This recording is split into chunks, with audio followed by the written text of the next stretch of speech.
अस्सलाम वालेकुम जाने मैंने आपको आपके दोस्त आपके भाई दिए बजाज का सलाम। उम्मीद करता हूँ तमाम लोग खैर वाफियत से होंगे, जहाँ कहीं भी होंगे अपने लखाने के साथ एक अच्छी ज़िंदगी बसर कर रहे होंगे। कुछ खबरें जी रोटेट कर रही हैं मार्केट में ये एमनेस्टी स्कीम के हवाले से।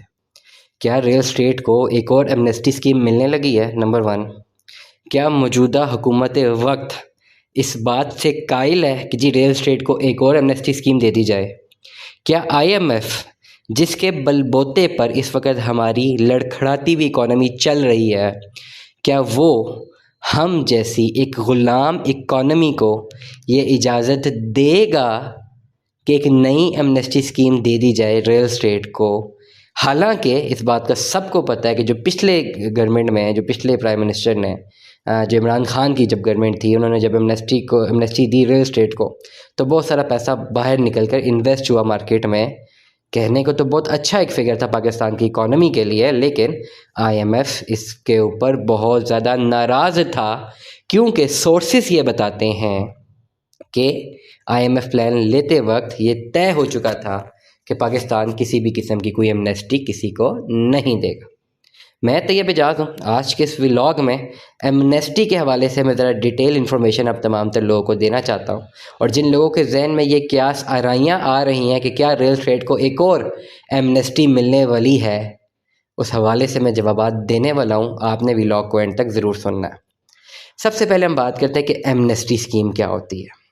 एमनेस्टी स्कीम हमेशा तब ही दी जाती है जब एक मुल्क की इकॉनमी काफ़ी ज़्यादा बैठ रही हो, या मुल्क को पैसा चाहिए और उसको उसकी ज़रूरत होती है कि टैक्स नेट पे लोग आए। जितने भी डेवलपिंग कंट्रीज़ हैं समेत हमारे मुल्कों का मसला ये है कि हमारे जो जागीरदार हैं, जो बहुत बड़े बिजनेसमैन हैं, जिनके पास पैसा अच्छा खासा होता है, वो पैसा बैंकों में नहीं रखते, इसको वाइट नहीं करते, उनके पास ब्लैक मनी होता है। ब्लैक मनी डिफरेंट सोर्सेस से आया होता है और वो कहीं पर उन्होंने डम किया होता है। होता ये है कि ओवरऑल वो पैसा तो काला धन होता है, ठीक हो गया, लेकिन वो डम करने के बावजूद होता ये कि यार ना तो कानून नाफिज करने वाले इदारे उसको रिकवर कर पाते हैं, और ना ही उस पैसे के अगेंस्ट कोई टैक्सेशन होती है, ना ही उस पैसे के अगेंस्ट कोई सरकार को फ़ायदा होता है। तो गवर्नमेंट के लिए दोनों सूरत हाल में नुकसान होता है। एक तो वो काला धन होता है, वो पड़ा होता है कहीं पर, वो एक कानून की खिलाफ वर्जी करके पैसा जो है कमाया गया होता है, नंबर वन। नंबर टू, कानून नाफिज करने वाले इदारे जो है उसको रिकवर नहीं कर पा रहे होते। नंबर थ्री, वो पैसा मार्केट में सर्कुलेट तो कर रहा होता है ब्लैक इकॉनमी में, लेकिन टैक्स नेट पे नहीं आता, जिससे बहुत बड़ा असर पड़ता है। इन्फ्लेशन आती है, जीडीपी रेट पे असर पड़ता है, मनी लॉन्ड्रिंग होती है, और बहुत सारे मामला ऐसे होते हैं। तो सरकार करती है कि वो एक अनाउंसमेंट करती है कि भाई फलानी डेट है, फलानी डेट तक अगर आपके पास जितना पैसा है वो पैसा आप बाहर ले आओ, मार्केट में इन्वेस्ट कर दो, स्पेसिफिकली चले रियल एस्टेट में इन्वेस्ट कर दो, इधर पैसा लगा दो या किसी और सेक्टर में लगा दो। इस डेट से पहले पहले तक अगर आपने सारा का सारा पैसा लगा दिया और टैक्स नेट पे आप आ जाएंगे, और जो टैक्स फॉर एग्जांपल अगर 20% टैक्स बनता है तो हमें सिर्फ 1 से 2% टैक्स दे दो और सारा मनी वाइट कर दो। ये एक होती है एमनेस्टी स्कीम। अब ये गवर्नमेंट जो थी, गवर्नमेंट के फ़ायदे में होता है ये कि सारा का सारा पैसा बाहर निकलता है, जो बोरियों में बंद किया होता है लोगों ने या ब्लैक इकोनॉमी की शक्ल में रखा होता है, वो बाहर आता है, किसी लीगल बिजनेस में जाता है, वहाँ से पैसा जनरेट होता है, सर्कुलेट होता है, मजीद सर्कुलेट होता है।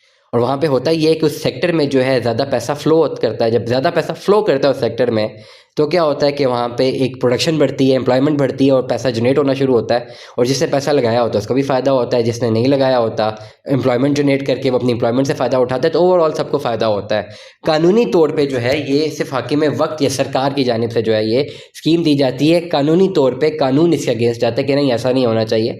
जो ब्लैक इकॉनमी का पैसा है वो काफ़ी लोगों का हक मार के लिया गया है, तो वो पैसा रिटर्न होना चाहिए। लेकिन एक शॉर्ट टर्म के लिए इकोनॉमी को अगर फिजिकल पॉलिसी को डिस्कस करें तो ये हो जाता है कि आप पैसा जो है मार्केट में सर्कुलेट करते हैं, थोड़ा बहुत जो है उसमें से आप प्रॉफिट या टैक्स जो है वो अपनी सरकार को देते हैं, मनी वाइट कर देते हैं, वो कहीं पर इन्वेस्ट हो जाता है, टैक्स नेट पे आ जाता है, और आने वाले सालों में उसमें फिर टैक्सेशन लगना शुरू हो जाती है।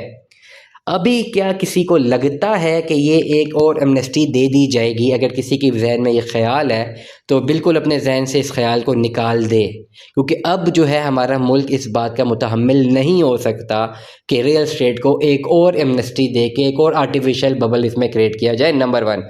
नंबर टू, किसी सूरत आईएमएफ अब इस पर्टिकुलर प्लान के बिल्कुल अगेंस्ट रहेगा, और रहा भी है कि वो एमनेस्टी देने के बिल्कुल ख़िलाफ़ है। आईएमएफ का सिर्फ और सिर्फ एक ऑब्जेक्टिव है अगर वो किसी भी मुल्क को बेल आउट करता है या उसको कर्ज देता है, वो सिर्फ कहता ये है कि भाई हमने तुम्हें पैसे दिए हैं, तुम हमें पैसे वापस कैसे करोगे, और वापस करने के लिए मुझे कोई तुम पर जो है एतमाद नहीं है कि तुम इसको वापस दे सकोगे। इसलिए ये सेगमेंट्स हैं, यहाँ पे अपने अवाम पे भरपूर टैक्सेशन लगाओ ताकि अवाम ये पैसा टैक्सेस की सूरत में दोबारा तुम्हें दे, और ये पैसा तुमने मेरे को वापस करना है, तब जाके वो आपको लोन देता है या बेल आउट प्लान देता है। तो इस पर्टिकुलर सिनेरियो में जब एमनेस्टी मिल जाती है तो फिर तो टैक्सेशन नेट ही ज़ीरो हो गई, टैक्सेशन तो आई नहीं, तो आईएमएफ को किसी सूरत जो है ये बात हजम नहीं होती है।